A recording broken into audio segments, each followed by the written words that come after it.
Science academy YouTube channel पर मैं रोशन Dahiya chemistry PGT आपका स्वागत करता हूं। कल हमने अध्ययन किया था ठोसों में दोष। देखिए, ठोसों में दोष मैंने 3 प्रकार के बताए थे, वापस देख लीजिए। यहाँ ठोसों में दोष,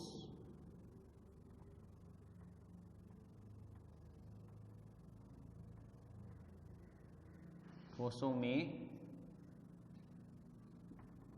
दोष।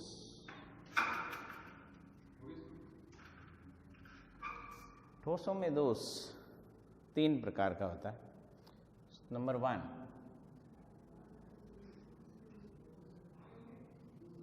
स्टाइक्योमेट्री,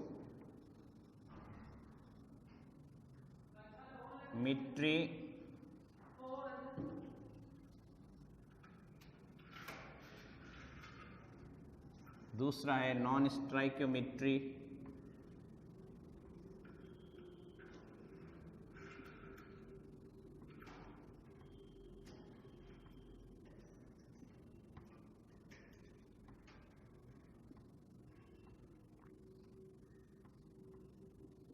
और तीसरा है अशुद्धता।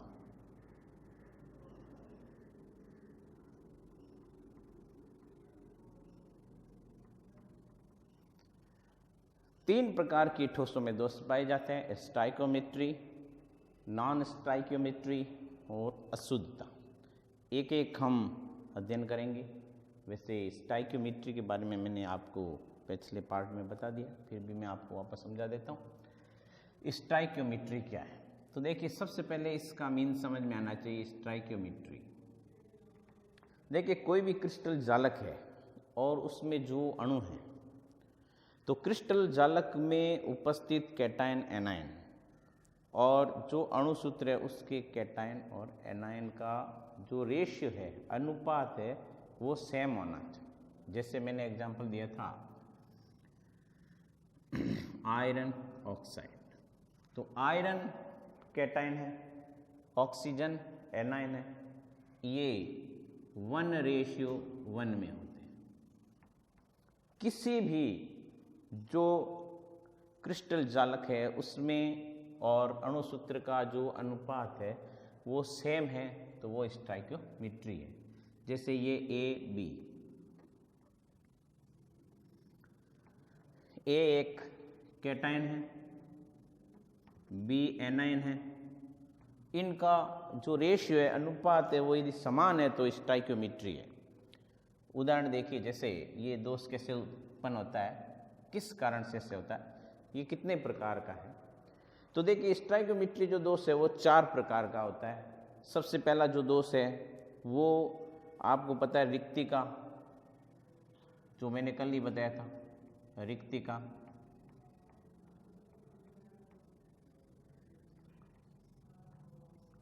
दूसरा है अंतराकाशी,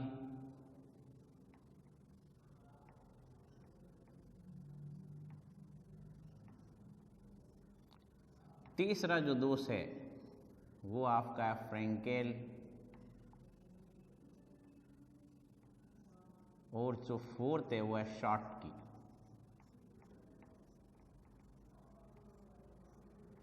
तो 4 प्रकार का जो है हमारे पास में स्टाइक्योमेट्री दोष है: रिक्तिका, अंतराकाशी, फ्रैंकेल और शॉटकी। देखिए, जो पहले 2 दोष है, रिक्तिका और अंतराकाशी, ये दोनों दोष जो होते हैं वो कोवैलेंट कंपाउंड्स यानी सहसंयोजक यौगिक, सहसंयोजक यौगिक में होते हैं। जबकि नीचे वाले दोनों दोस्त फ्रैंकेल्स और शॉटकी, ये केवल आयनिक यौगिकों में होते हैं।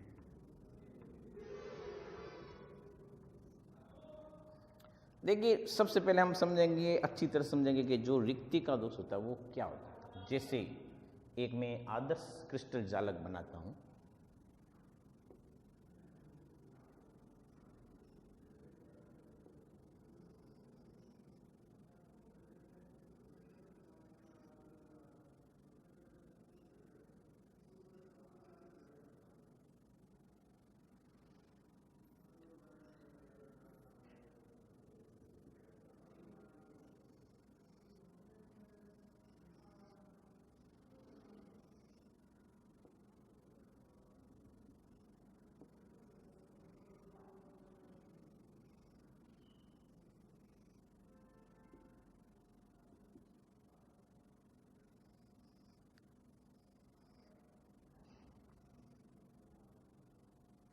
ये देखिए, ये एक आदर्श क्रिस्टल जालक है।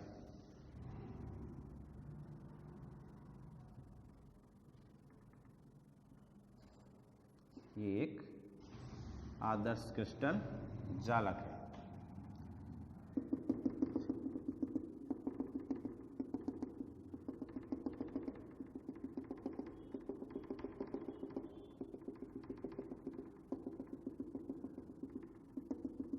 ये जो शेडेड,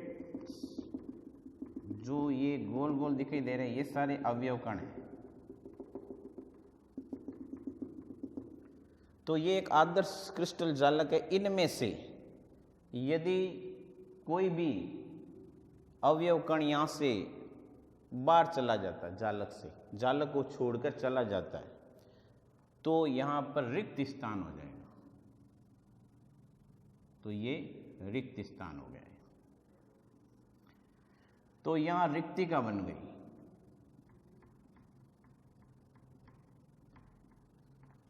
तो इस प्रकार का जो दोष है वो कहलाता है रिक्तिका स्टाइक्योमेट्री दोष। क्योंकि आपको दिखाई दे रहा है यहाँ से अवयव जो कण था वो अपना स्थान छोड़कर चला गया, वो स्थान रिक्त हो गया। कब होता है ऐसा? जब किसी ठोस को गर्म किया जाता है तो ऐसा होता है, जिसके कारण उसका घनत्व कम हो जाता है। दूसरा जो दोष है वो है अंतराकाशी दोष। अंतराकाशी दोष क्या होता है? जैसे वापस देखिए इसी को, कि ये एक आदर्श क्रिस्टल जालक है। अब इस आदर्श क्रिस्टल जालक में देखिए, कोई भी ऐसी जगह तो है नहीं जहाँ पर जाकर वो कोई भी परमाणु समायोजित हो सके। तो ये जो बीच में स्पेस है, इनको बोला जाता है अंतराकाशी। तो कोई भी जो परमाणु है वो यहाँ अंतराकाशी स्थान पर चला जाता है।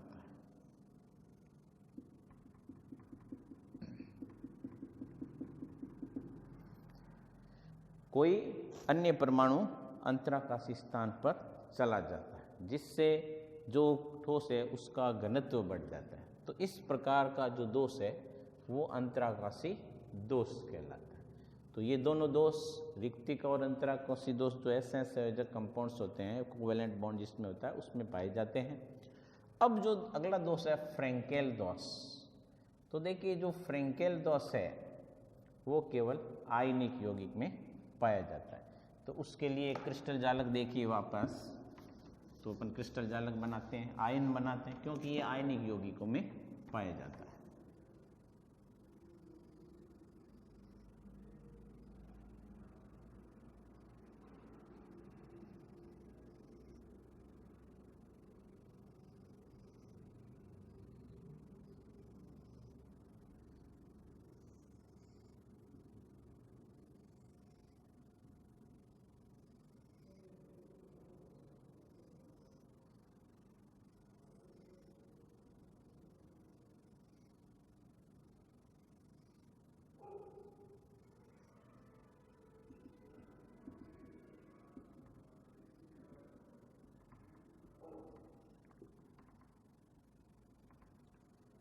ये ए कैटाइन, बी एनाइन, ए कैटाइन, बी एनाइन।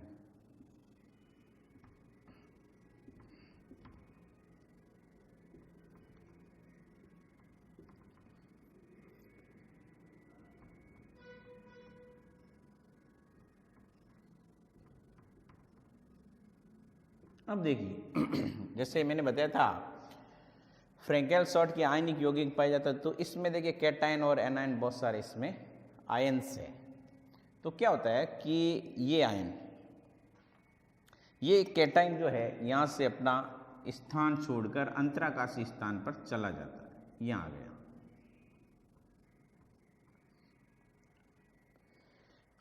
ऐसा जब होता है जब समन्वय संख्या निम्न हो, उसी स्थिति में ये होता है। तो इसकी पहली शर्त यही है कि कोई भी जो क्रिस्टल यौगिक है उसमें उसकी जो समन्वय संख्या होती है, कोऑर्डिनेट नंबर, वो निम्न होना चाहिए।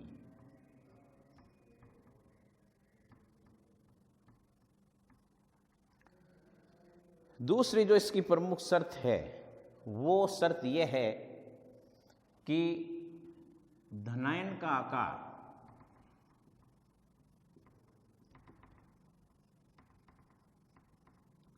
ऋणायन से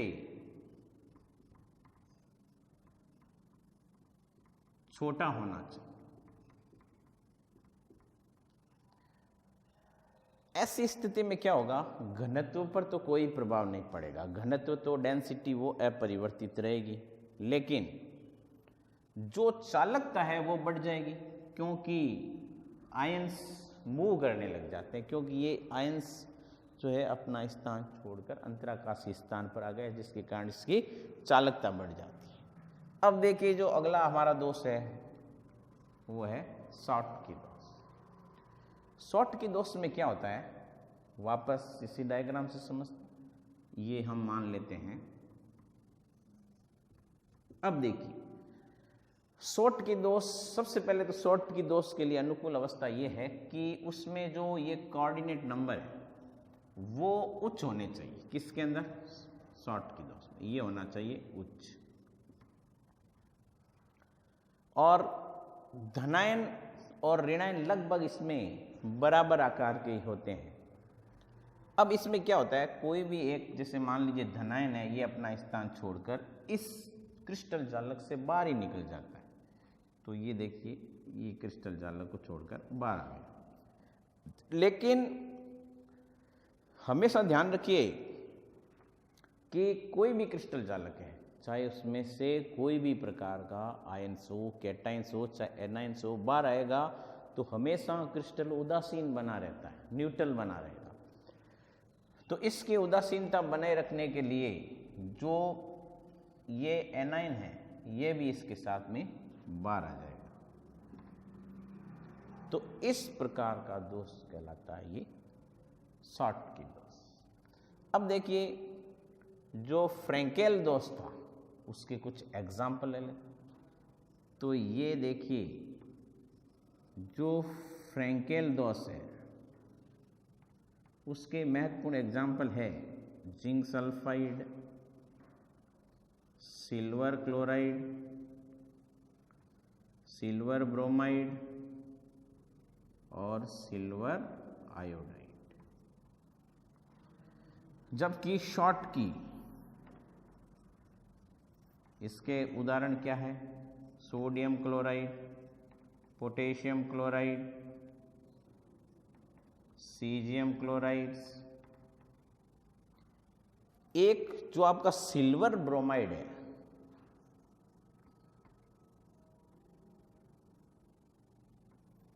ये फ्रैंकेल्स और शॉर्ट की दोनों प्रकार का दोष प्रदर्शित करता है। तो ये प्रश्न भी पूछा जाता है कि उस आयनिक कंपाउंड्स का नाम लिखिए या उस हैलाइड का नाम लिखिए जिसमें शॉर्ट की और फ्रैंकेल दोनों प्रकार की त्रुटि दोष पाए जाते हैं। तो उसका ये हो जाएगा सिल्वर ब्रोमाइड। तो ये हमारा जो था स्टाइकियोमेट्री दोषों में। अब हम पढ़ेंगे अगला नॉन स्टाइकियोमेट्री। तो नॉन स्टाइकियोमेट्री पढ़ेंगे।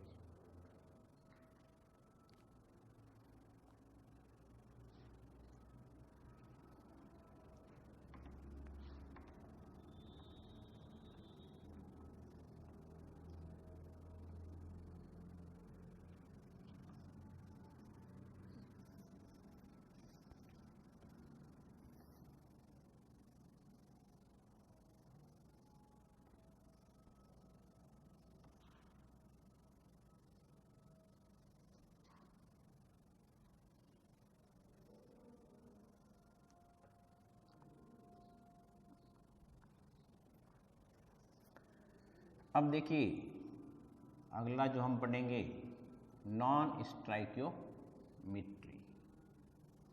तो देखिए नॉन स्टाइकियोमेट्री का अर्थ क्या होता है।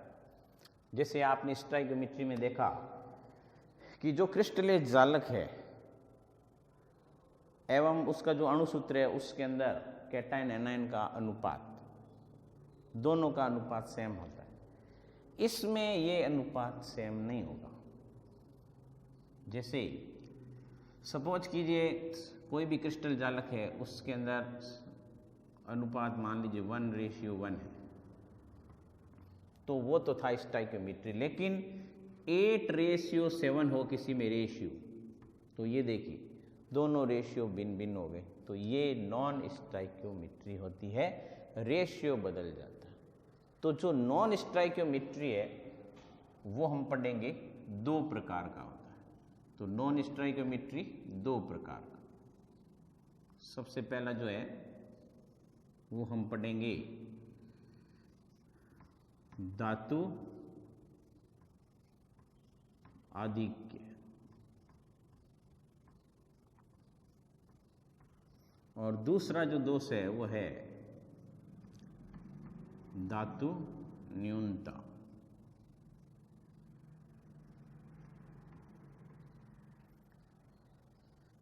तो देखिए सबसे पहले अपन जो बात करें कि इसमें मैंने बताया था जो क्रिस्टलीय जालक है उसमें जो अनुपात है और अणुसूत्र का अनुपात है वो डिफरेंट होता है। तो सबसे पहले जो धातु आधिक्य है वो भी 2 प्रकार का, ये हमारे लिए इम्पोर्टेंट है, ये ज़्यादा इम्पोर्टेंट नहीं है, समझाएंगे, लेकिन इसको ध्यान से देखना है।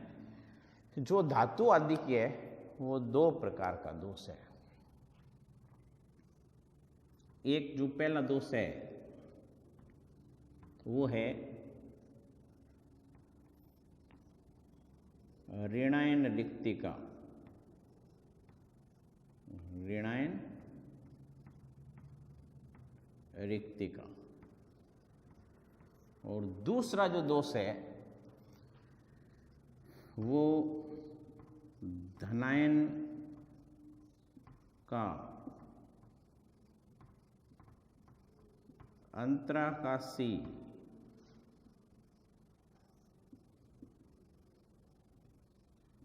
स्थान पर स्थानांतर।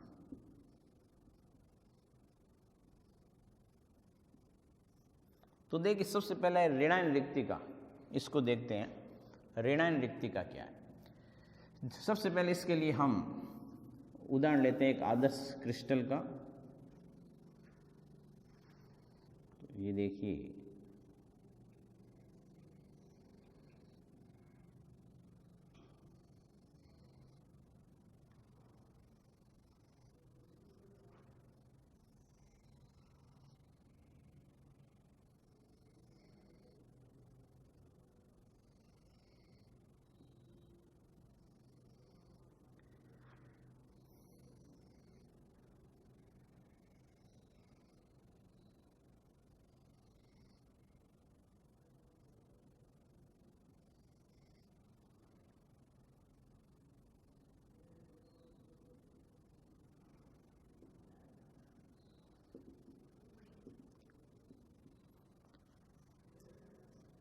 एनाइन और कैटायन है इसमें।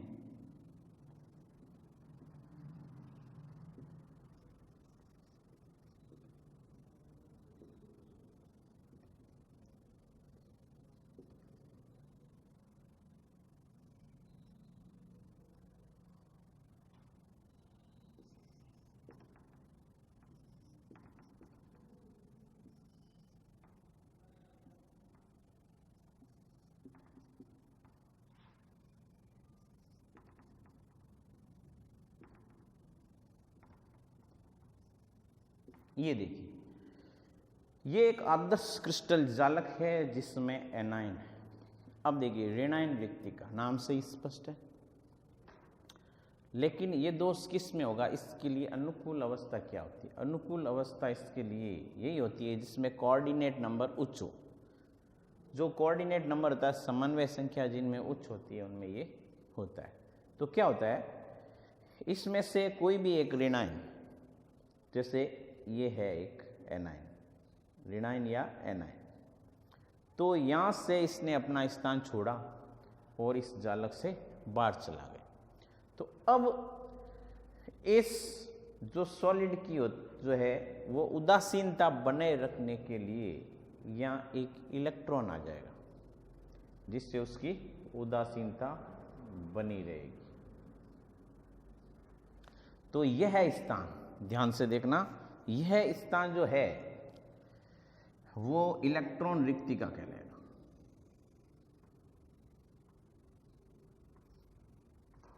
इलेक्ट्रॉन रिक्तिका।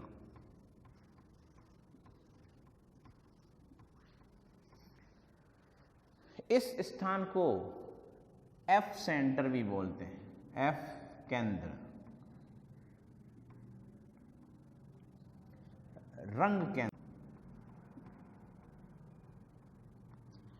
इसके कारण क्रिस्टल में रंग उत्पन्न होते हैं। जैसे सोडियम क्लोराइड येलो हो जाता है, पीला। लिथियम क्लोराइड है वो गुलाबी हो जाता है। और पोटेशियम क्लोराइड है वो बैंगनी रंग का हो जाता है।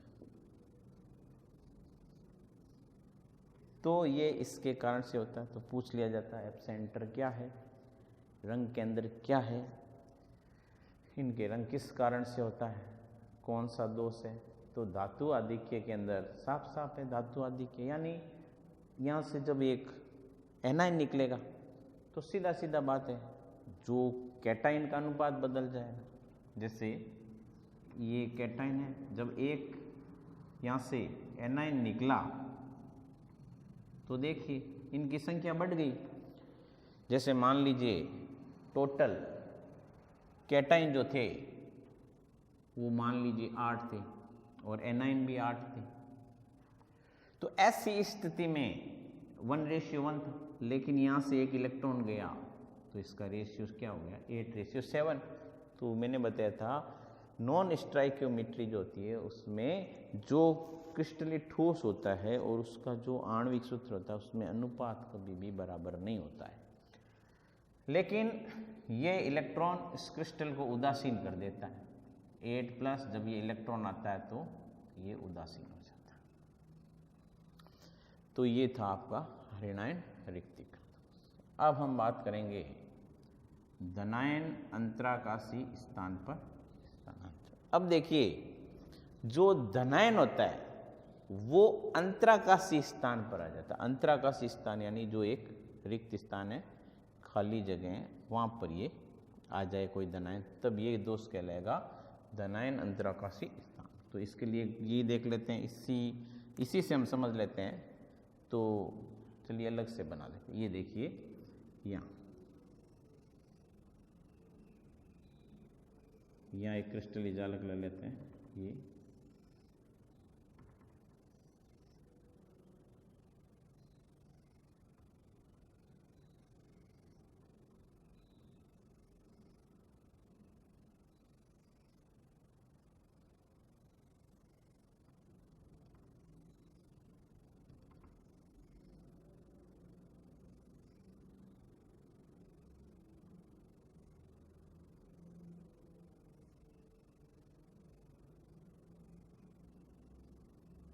तो ये कोई क्रिस्टलीय जालक है।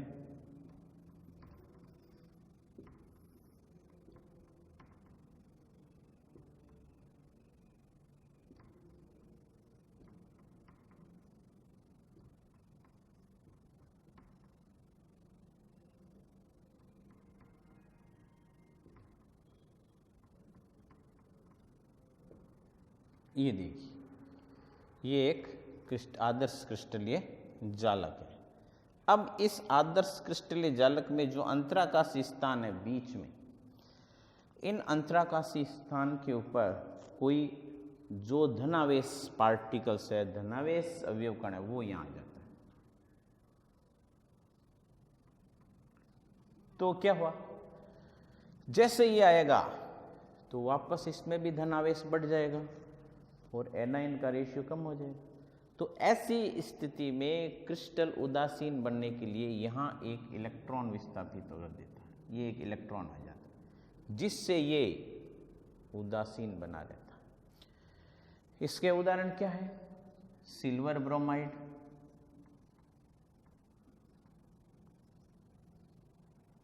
और जिंक ऑक्साइड। तो देखिए इसमें भी उदासीनता होती है। यहाँ पर अंतराकाशी स्थान पर धनायन आ गए, लेकिन ये उन्हीं के लिए लागू होता है जिसमें समन्वय संख्या जो होती है निम्न होती है। तो ये देखिए नाम से स्पष्ट था कि ऋणायन रिक्त हो गया और इसके अंदर जो है धनायन अंतराकाशी स्थान पर आ गया। उदासीन करने के लिए यहाँ एक इलेक्ट्रॉन प्रोड्यूस हुआ। तो ये जो दोस्त था वो धातु आदि के हो गए। अब हम बात करेंगे धातु न्यूनता। तो धातु न्यूनता इसके बारे में देखिए, ये धातु आदि के बाद हम नॉन स्टाइकियोमेट्री का दूसरा पार्ट लेते हैं, धातु न्यूनता। धातु न्यूनता में वही देखिए एक आदर्श क्रिस्टल देखिए। सबसे पहले तो आदर्श क्रिस्टल है, ये एक आदर्श क्रिस्टल है।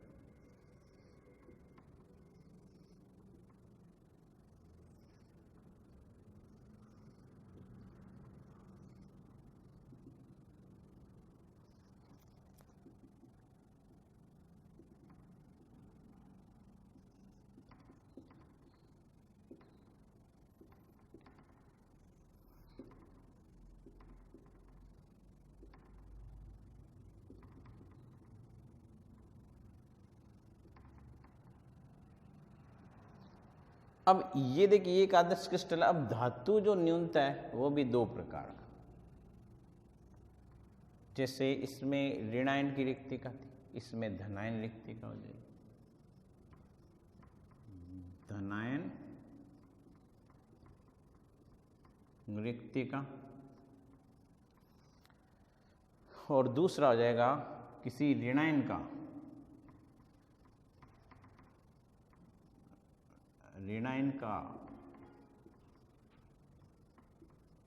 अंतराकाशी स्थान पर आ जाना।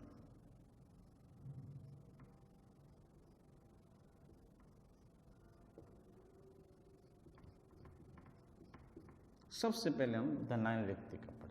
देखिए ये जो धनायन है, सपोज कीजिए ये एक धनायन है, वो यहाँ से रिक्त हुआ, ये जालक से बाहर नहीं जाएगा। तो क्या होगा स्टूडेंट्स, ये इसमें इसके साथ आ गया, तो इससे इसका क्या हुआ, इसका ऑक्सीडेशन नंबर, ऑक्सीकरण संख्या बढ़ गई, संयोजकता बढ़ जाएगी।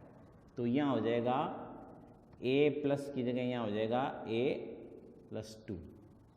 क्यों?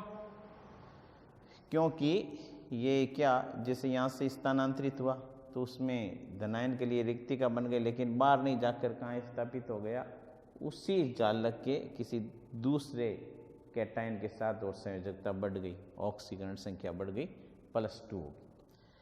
अब उदासीन बनाए रखने के लिए कोई न कोई इलेक्ट्रॉन्स जो है वो यहाँ आ जाएगा। तो इस प्रकार का दोष जो होता है वो जो है धनायन रिक्तिका।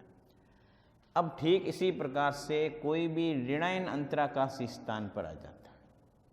तो जब कोई भी ऋणायन अंतराकाशी स्थान पर आ जाता है तो देखिए इसी से समझा देते हैं।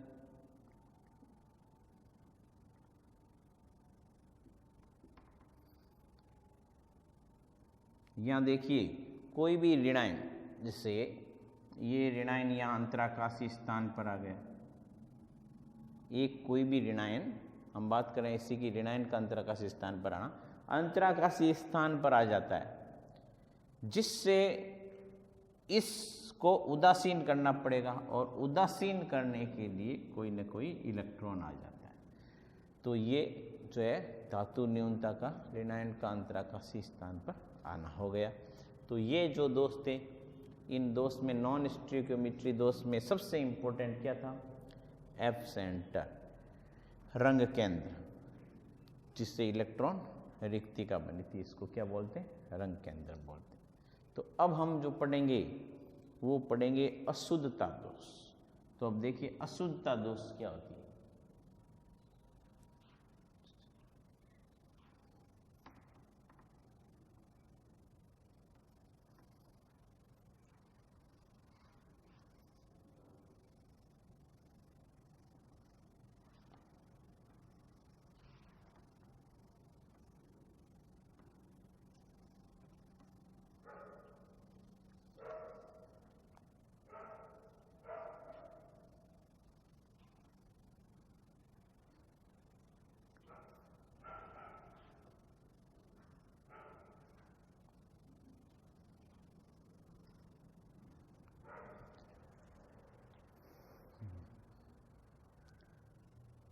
अशुद्धता दोष।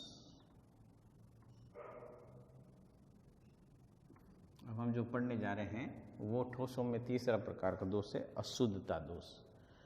तो देखिए, जो हमारा पीरियोडिक टेबल होता है, आवर्त सारणी होती है, उसका जो ग्रुप नंबर यानी समूह 14, या इसको कह सकते हो 4th A, group 4th A, ये 4th A ग्रुप होता है पीरियोडिक टेबल में। जैसे कार्बन,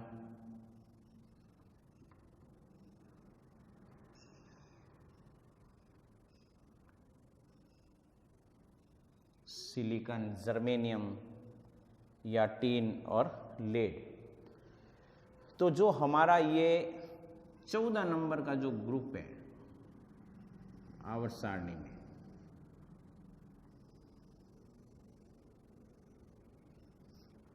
इसमें यदि ग्रुप नंबर 13 की डॉपिंग करा दी जाती है। अब डॉपिंग वर्ड क्या है अच्छी तरह से समझेंगे। डॉपिंग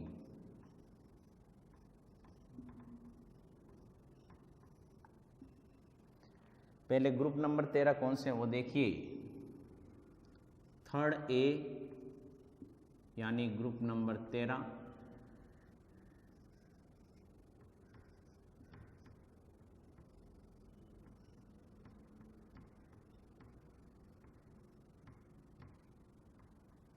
तो group number 13 boron, aluminium, gallium, indium और थेलियम, ये जो है इनकी इसमें यदि मिलावट कर दें अल्प मात्रा में, थोड़ी सी मात्रा में, ध्यान से समझना स्टूडेंट्स, ये हमने क्या बताया कि जो आवर्त सारणी के ग्रुप नंबर 14 के सदस्य हैं, इनमें यदि ग्रुप नंबर 13 के जितने भी एलिमेंट्स हैं उनमें से कोई भी एक एलिमेंट्स की किसी एलिमेंट्स में बहुत ही अल्प मात्रा में, थोड़ी सी मात्रा में यदि मिलावट कर दी जाए तो उस क्रिया को कहा जाता है डॉपिंग। तो अब देखिए, या तो ग्रुप नंबर 13 में से कोई भी एलिमेंट्स है उसकी मिलावट कीजिए, या फिर जो आपका ग्रुप नंबर 5th A या इसको कह सकते हैं 15 ग्रुप, जैसे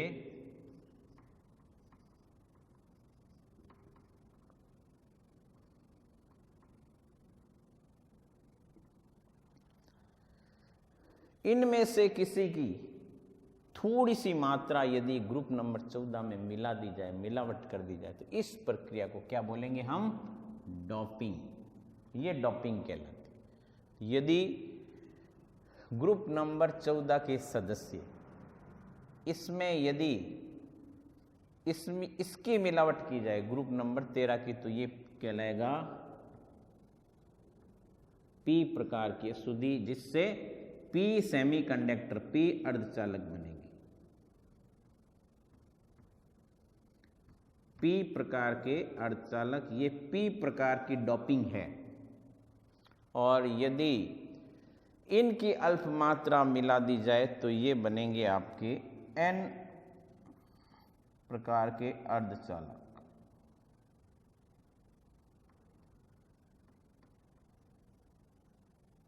दो प्रकार की डॉपिंग हो गई, पॉजिटिव यानी पी डॉपिंग और एन डॉपिंग।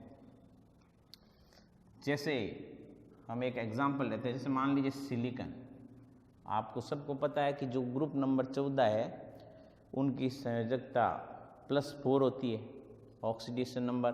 अब देखिए, इनकी जो स्ट्रक्चर होती है वो होती है चतुष्फलकीय, क्योंकि हमने डायमंड में भी पढ़ा 3 डायमेंशनल टेट्राहाइड्रल स्ट्रक्चर, चतुष्फलकीय स्ट्रक्चर, चतुष्फलकीय संरचना होती है। कैसे? जैसे ये मान लीजिए ये सिलिकॉन है,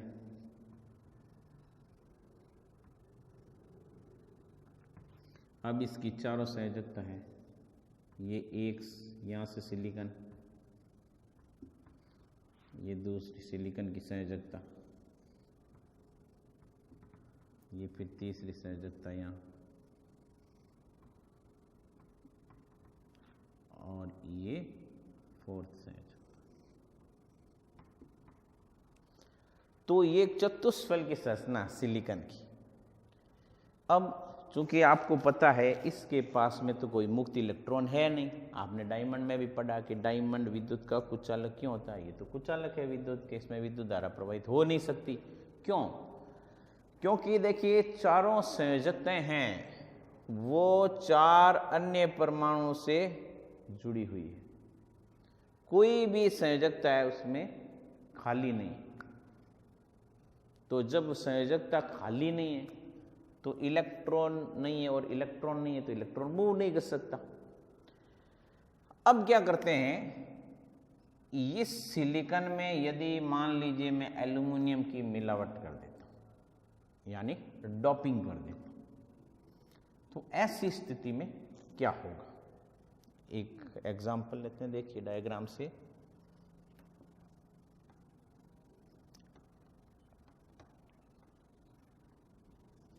जैसे ये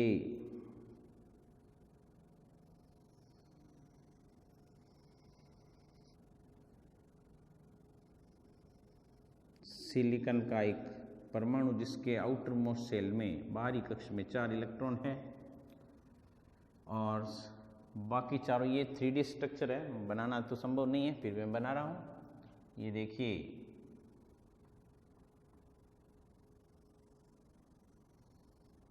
इसके साथ चारों सिलिकॉन के परमाणु जुड़े हुए हैं।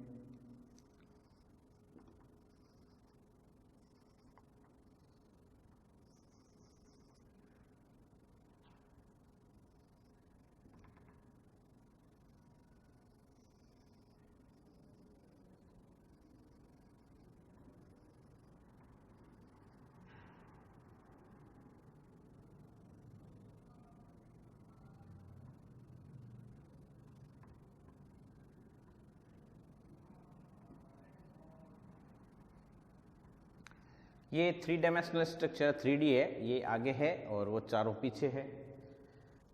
तो देखिए ये इसके साथ सहसंयोजक बंध बना लिया, और ये इसके साथ में,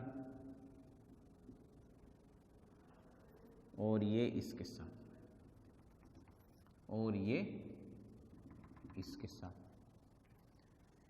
और ये भी आगे सिलिकॉन के साथ ऐसे ही सहसंयोजक बंध बनाते हैं।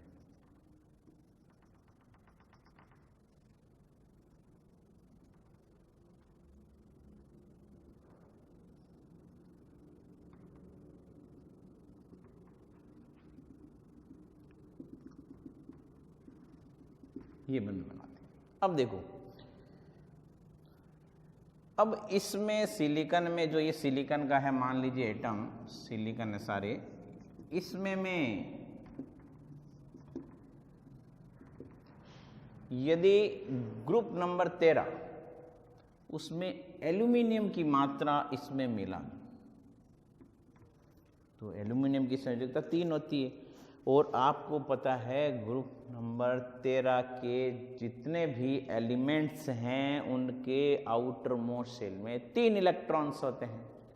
तो ये 3 इलेक्ट्रॉन्स उनके साथ में एक एक संयोजित हो जाएगा, लेकिन यहाँ स्थान रह जाएगा, यहाँ कोई बॉन्ड नहीं बनेगा, यहाँ बंध बनाने में समस्या आएगी, और यहाँ पर एक होल बन जाएगा, होल।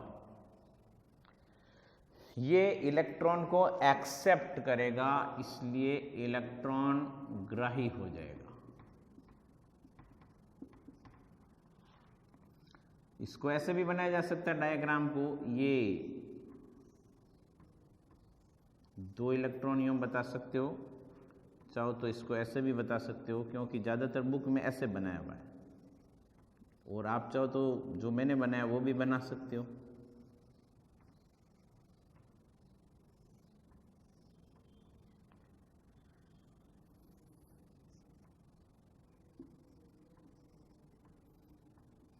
तो अब देखिए, जैसे इसमें अब यहाँ होल बन गया, इलेक्ट्रॉन को एक्सेप्ट करेगा तो क्या होगा, उसमें विद्युत धारा प्रवाहित होगी। तो ये बन जाता है पी प्रकार का अर्धचालक। अब यदि इसमें ग्रुप नंबर 15 का कोई भी एलिमेंट्स या तत्व इसमें मिला दिया जाए तो क्या होगा? जैसे मान लीजिए फास्फोरस मिला दिया, तो आप जानते हो कि जो ग्रुप नंबर 15 है एलिमेंट्स, उनके आउटर मोस्ट सेल बाहरी कक्ष में कितने इलेक्ट्रॉन होते हैं? 5 इलेक्ट्रॉन्स होते हैं। तो देखिए 5 इलेक्ट्रॉन्स, इसी डायग्राम का सहारा लेके मैं समझा रहा हूं। इस बार क्या होगा कि जैसे मान लीजिए फास्फोरस मिलाया तो 1 2 3 और 4 इलेक्ट्रॉन तो रह जाएंगे, लेकिन उसके साथ में 5 इलेक्ट्रॉन है। एक इलेक्ट्रॉन यहां हो जाएगा तो ये इलेक्ट्रॉन डोनर करेगा, इलेक्ट्रॉन देगा, तो भी विद्युत धारा प्रवाहित होगी। तो देखिए ये जो है इस अशुद्धता दोष हो जाता है इसमें, जिसके कारण से विद्युत के कुचालक होते हुए भी उसमें विद्युत धारा प्रवाहित करते हैं। लेकिन कब? जब डोपिंग की जाती है।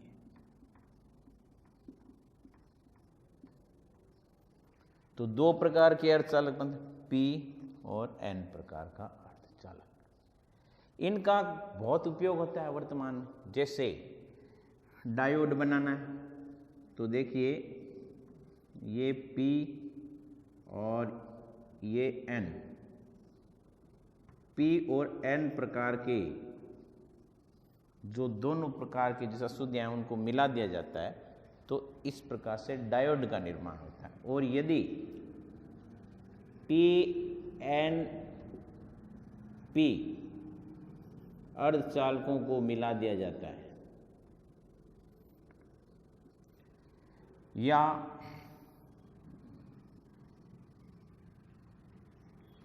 एन पी एन अर्धचालकों को मिला दिया जाता है तो ट्रांजिस्टर का निर्माण भी होता है। कैसा होता है ट्रांजिस्टर? ये तो रेखा चित्र है, ऐसे ब्लैक कलर का होता है, देखिए ऐसा,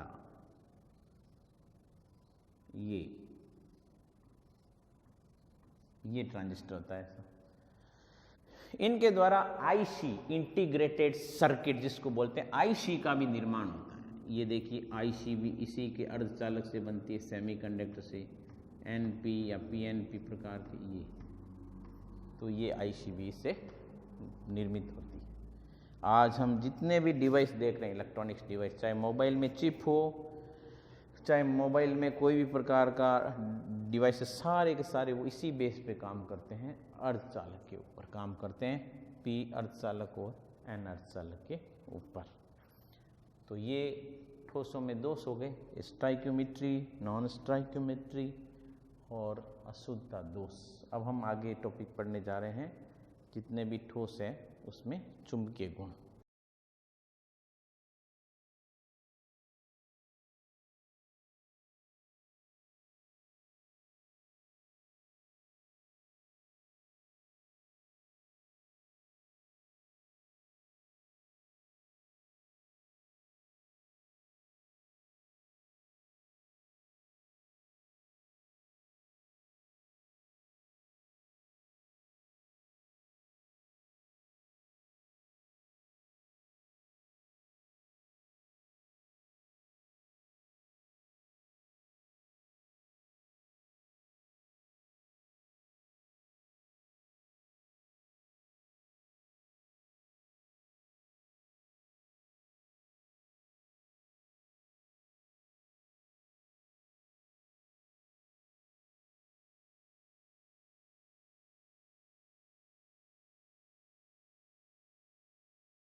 अब हम अध्ययन करेंगे ठोसों में चुंबकीय गुण। ठोसों में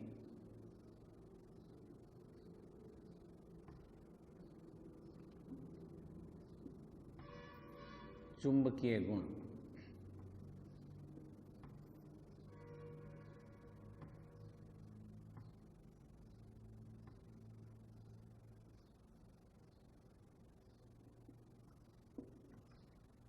तो ठोसों में चुंबकीय गुण क्या होते हैं? देखिए, कोई भी जो ठोस होता है उसका मैग्नेट के साथ में क्या प्रभाव होता है, वो कहलाता है ठोसों में चुंबकीय गुण। यानी किसी भी ठोस का चुंबक के साथ में क्या प्रभाव है। तो देखिए, ऐसा होता क्यों है, क्या कारण है? तो देखिए, सबसे पहले कोई भी पदार्थ होता है, आपको पता है, वो परमाणु से निर्मित होता है। परमाणु से निर्मित होता है।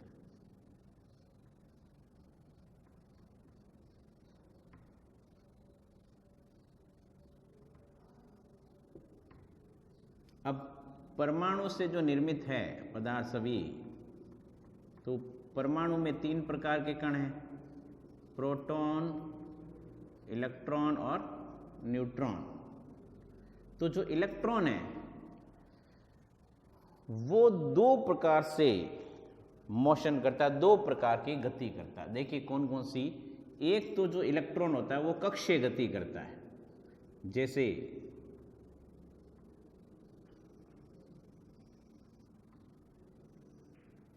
परमाणु की कक्षा में चक्कर लगाता है। तो ये तो है कक्षीय गति, ये हो गई इसकी कक्षीय गति।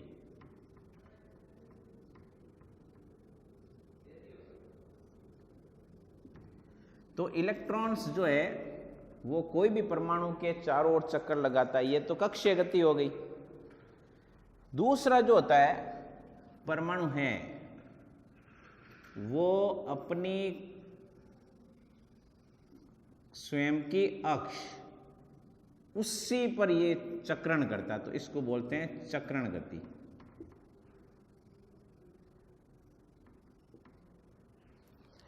तो 2 प्रकार की गति, जैसे मान लीजिए पृथ्वी है, पृथ्वी अपनी अक्ष पर घूमती है तो 24 घंटे के अंदर एक दिन बनता है, तो वो एक चक्रण गति। और पृथ्वी जब चारों ओर, सूर्य के चारों ओर घूमती है तो 365 दिन लगते हैं। तो इसी प्रकार से इलेक्ट्रॉन होता है, वो परमाणु के चारों ओर ऐसे कक्षा में घूमता है, तो कक्षीय गति। लेकिन साथ साथ में इस प्रकार से भी अपनी कक्षा में घूमता है, वो कहलाता है चक्रण गति। तो 2 प्रकार की जो है इलेक्ट्रॉन में गति पाई जाती।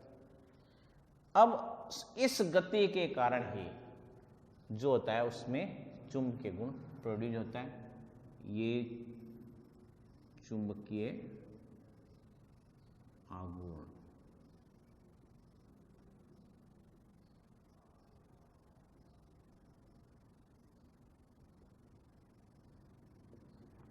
क्योंकि जब इलेक्ट्रॉन मोशन करते हैं तो एक छोटा सा विद्युत परिपथ बन जाता है, और जब विद्युत परिपथ बन जाता है तो उसमें के चारों ओर से जो है चुंबकीय प्रभाव उत्पन्न होगा।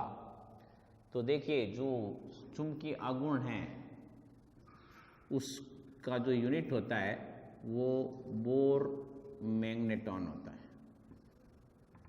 Bore magneton. और इसको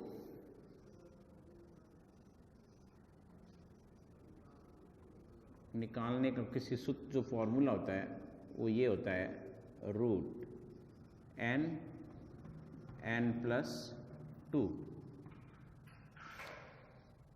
एक बोर मैग्नेट्रॉन होता है, 1 बोर मैग्नेट्रॉन, उसकी वैल्यू होती है 9.27 × 10⁻⁻24 एम्पियर इनवर्स 2 मीटर।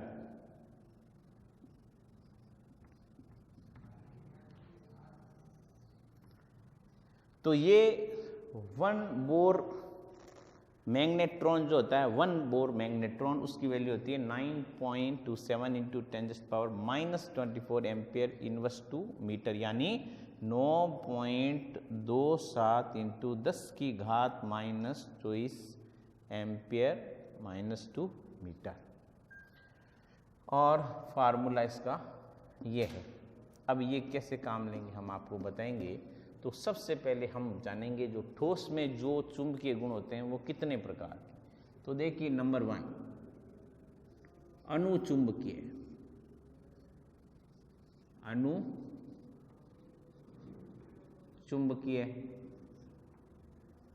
दूसरा है प्रतिचुंबकीय,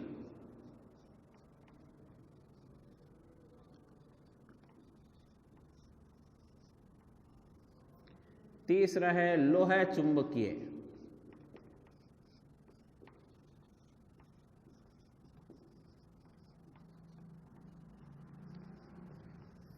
फोर्थ है प्रतिलोह चुंबकीय,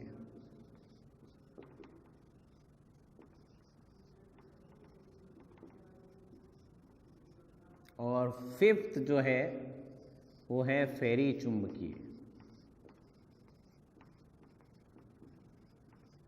अति लघु या फेरी मैग्नेटिक। तो देखिए, चुंबकीय गुण 5 प्रकार की।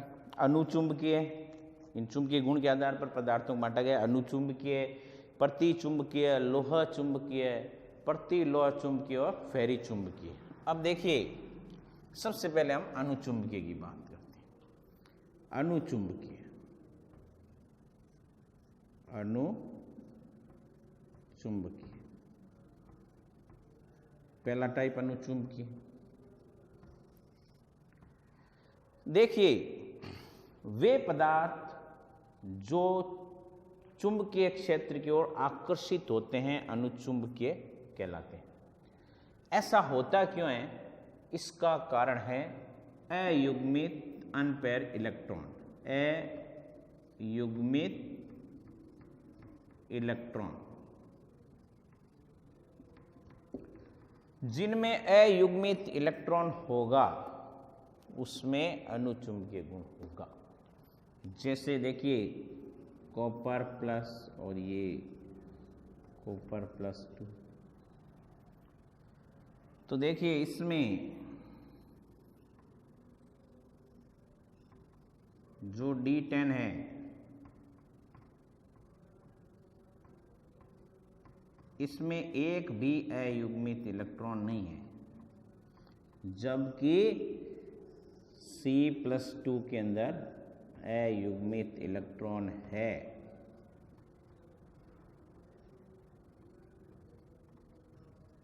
एक अयुग्मित इलेक्ट्रॉन है।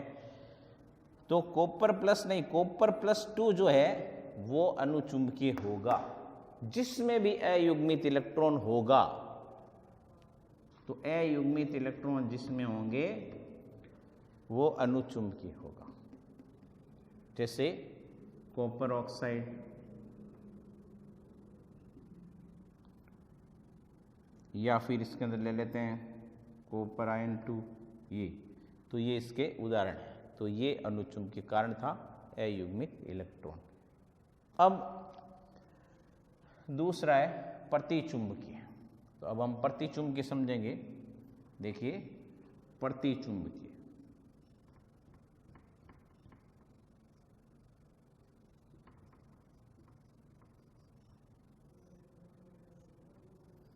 प्रतिचुंबकीय क्या है? इसका उल्टा अणुचुंबकीय। वे पदार्थ जो चुंबकीय क्षेत्र से कोई प्रभाव नहीं रखते, चुंबकीय क्षेत्र की ओर आकर्षित नहीं होते। इसका रीजन क्या है, क्यों होता है ऐसा? इसका प्रमुख कारण यह है कि इसमें कोई भी प्रकार का अयुग्मित इलेक्ट्रॉन नहीं होगा। जैसे कोई भी, जैसे मान लीजिए ये है और ये कंप्लीट भरा रहेगा, तो देखिए कोई प्रकार का अयुग्मित इलेक्ट्रॉन नहीं है। इसके उदाहरण है सोडियम क्लोराइड है, वाटर है, या कॉपर प्लस आयन है, ये जो है क्यूप्रस है, क्यूप्रिक तो इसमें आ गया, क्यूप्रस इसमें आ गया, प्रतिचुंबकीय। तो अनुचुंबकीय अयुग्मित इलेक्ट्रॉन है, प्रतिचुंबकीय में अयुग्मित इलेक्ट्रॉन नहीं है, जिसके कारण से वो आकर्षित नहीं होता है। जितने अयुग्मित इलेक्ट्रॉन होता है उससे आप क्या निकाल सकते हो, चुंबकीय आघूर्ण। चुंबकीय आघूर्ण मैंने कहा था ये फार्मूला काम लेना बताऊंगा। अब मान लीजिए एक, सिर्फ ओनली फॉर वन, एक अयुग्मित इलेक्ट्रॉन है तो n की वैल्यू यहाँ 1 रख दीजिए। तो न्यू बी का मीन्स क्या है, न्यू बी का मीन्स है चुंबकीय आघूर्ण। तो रूट n की वैल्यू इसके लिए है 1, तो ये हो गई 1 + 2, तो ये आ गई इसके अंदर, इसकी वैल्यू आ गई √3। तो आप इस फार्मूले को यूज ले सकते हो। तो अनुचुंबकीय और प्रतिचुंबकीय के बाद में तीसरा हम पढ़ेंगे लौह चुंबकीय। लौह चुंबकीय क्या होता है कि वे पदार्थ जो चुंबकीय प्रभाव में रखने पर प्रबलता से आकर्षित होते हैं, ध्यान से समझना इसको, प्रबलता से आकर्षित होते हैं, लौह चुंबकीय कहलाता है। लौह चुंबकीय। तीसरा है लौह चुंबकीय। देखिए ये ऐसा क्यों होता है कि जिसमें अधिक संख्या में अधिक अयुग्मित इलेक्ट्रॉन होंगे तो ऐसी स्थिति में ये होगा, जैसे बहुत सारे अयुग्मित इलेक्ट्रॉन हो, तो संख्या में जब ज्यादा अयुग्मित इलेक्ट्रॉन होते हैं तो ऐसी स्थिति में चुंबकीय प्रभाव में वो प्रबलता से आकर्षित होंगे, तो उनको बोला जाएगा लौह चुंबकीय। उदाहरण इसके हैं, देखिए आयरन, कोबाल्ट और निकल। तो आपने समझा लौह चुंबकीय। अब हम पढ़ेंगे प्रतिलोह चुंबकीय। प्रतिलोह चुंबकीय क्या है, इसके बारे में भी हम स्टडी करते हैं। देखिए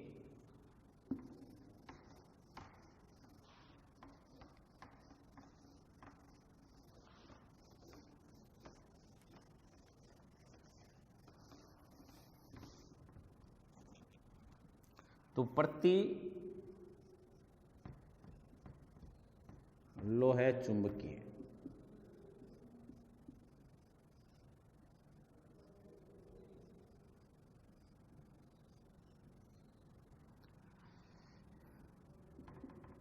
प्रतिलोह चुंबकीय क्या होता है।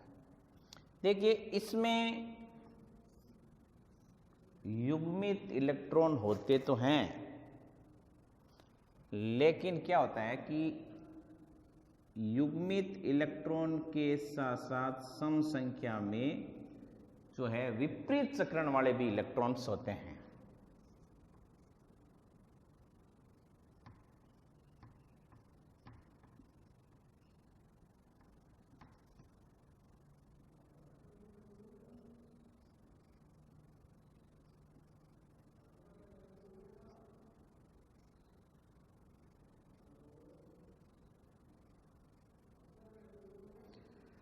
तो काफ़ी मात्रा में युग्मित इलेक्ट्रॉन है, लेकिन उतनी ही संख्या में जो है विपरीत चक्रण वाले, तो क्या होगा, दोनों का प्रभाव निरस्त हो जाएगा और चुंबकीय आघूर्ण शून्य हो जाएगा।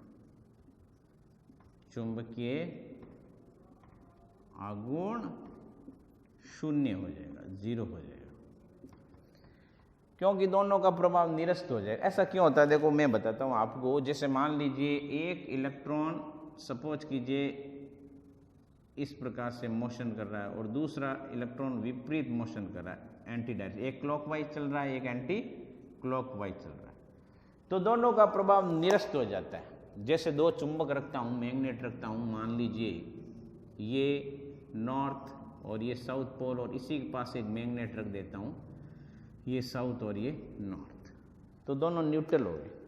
तो इस प्रकार से एक जो था जो क्लॉकवाइज, एक एंटी क्लॉकवाइज, एक एंटी क्लॉकवाइज, एक क्लॉकवाइज, तो ये निरस्त हो जाता है। तो इस प्रकार के उदाहरण हैं V2O3 FeO। अब देखिए जो 5 वाला टाइप है हमारा फेरी चुंबकीय। फेरी चुंबकीय पदार्थ कौन से होते हैं उसका स्टडी करते हैं। तो देखिए फेरी चुंबकीय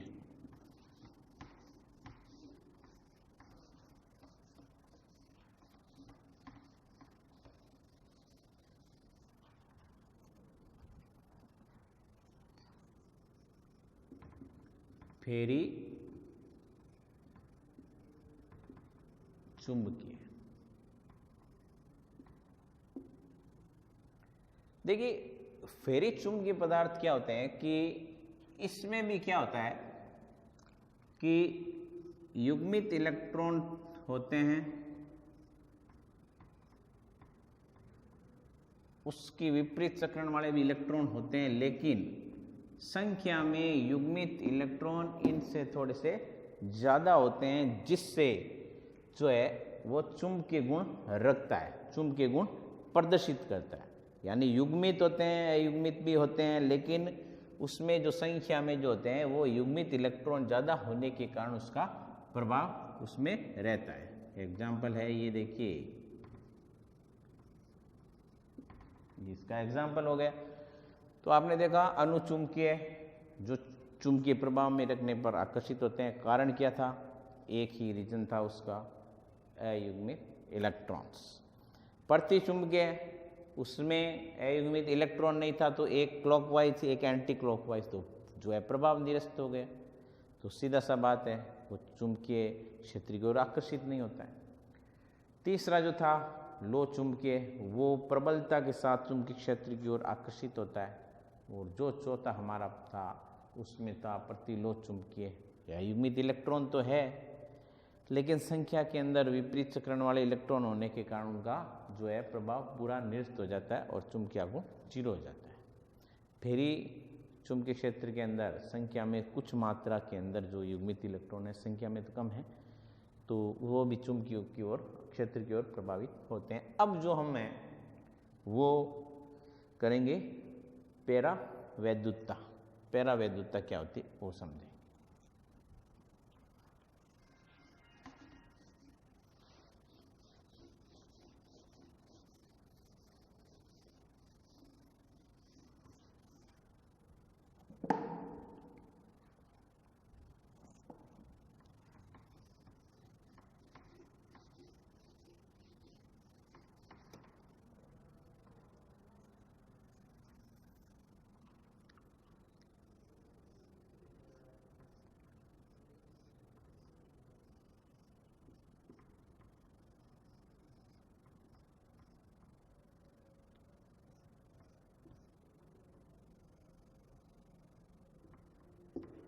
देखिए पैरावैद्युतता, जैसे कुछ ठोस होते हैं वो प्रकृति रूप से उसमें ध्रुवण की क्षमता पाई जाती है, वैद्युत ध्रुवण होता है प्रकृति रूप से।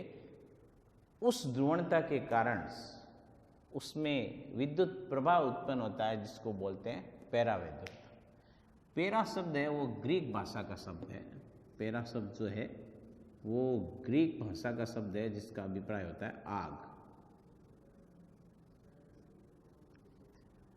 जैसे किसी भी ठोस को हम हीट करते हैं, गर्म करते हैं, तो गर्म करने पर उसमें ध्रुवणता उत्पन्न होती है और उस ध्रुवणता के कारण से उसमें जो है विद्युत का संचालन होता है, विभव उत्पन्न होता है। तो इसको कहा जाता है पैरावैद्युतता। इसको समझने के लिए देखिए एक ट्रायंगल लेते हैं।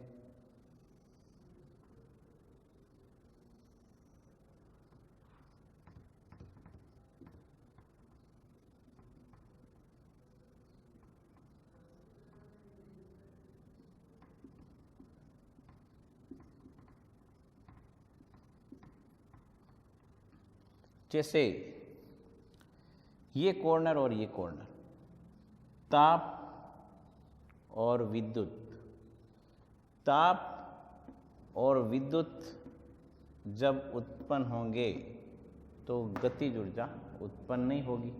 और विद्युत ऊर्जा और गतिज ऊर्जा उत्पन्न होगी तो ताप उत्पन्न नहीं होगा। इस पे रिसर्च भी चल रही है। सबसे पहले थियोफ्रेस्टस ने जो है ये बताया था इसके बारे में कि पैरावैद्युतता क्या होती है, तो ये 314 BC में भी बता दिया था।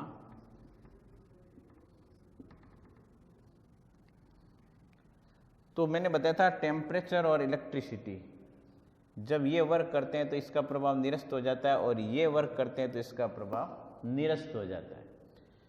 तो जो है जैसे हम इसका एग्जांपल ले सकते, जैसे राख होती है, गर्म राख होती है, वो गर्म राख सदैव पत्थर की ओर आकर्षित होती है। इसके उदाहरण क्या है? इसका उदाहरण देखिए, गैलियम नाइट्राइड, गैलियम नाइट्राइड और सीजियम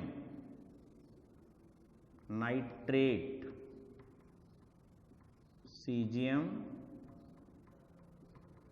नाइट्रेट, ये इसके उदाहरण हो गए। तो पैरावैद्युतता के उदाहरण हो गए गैलियम नाइट्राइड और सीजियम नाइट्रेट। तो आपको हमारा चैनल कैसे लगा? लाइक कीजिए, सब्सक्राइब कीजिए और शेयर कीजिए। तो ठोस अवस्था चैप्टर हमारा समाप्त